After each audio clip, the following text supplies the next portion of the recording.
Telugu simple, Tamil simple. Karthika నెల ప్రారంభం అయ్యింది.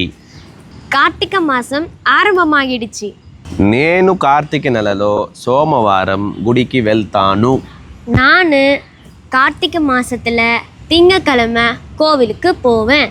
అవును, ఎన్ని రోజులు గుడికి వెళ్తారు? ஆமா, எத்தனை நாள் கோவிலுக்கு போவீங்க? ఎన్ని రోజులు కుదిరితే అన్ని రోజులు వెళ్తాను. எத்தனை நாள் முடியுமோ அத்தனை நாள் கோவிலுக்கு போவேன். గుడిలో బియ్యం పిండితో ముగ్గు వెయ్యాలి. கோவில்ல அரிசி மாவுல கோலம் போடணும். గుడికి అక్షంతలు తీసుకువెళ్ళండి. கோவிலுக்கு అక్షதை கொண்டு போங்க. కార్తీక నెలలో ప్రతిరోజు తలస్నానం చెయ్యాలి. కార్తీక మాసத்துல தினமும் தலைக்கு குளிக்கணும். ప్రతిరోజు తలస్నానం చేస్తే ఏం వస్తుంది? தினமும் தலை குளிச்சா என்ன வரும்? చెయ్యకపోతే ఏం పోతుంది? பண்ணாம போனா என்ன போகும்? చేస్తే జలుబు వస్తుంది. பண்ணா ஜலதோஷம் வரும். చెయ్యకపోతే ఏమవుతుందని కమెంట్లో మీరు చెప్పండి. பண்ணாம போனா என்ன ஆகும்னு கமெண்ட்ல நீங்க சொல்லுங்க.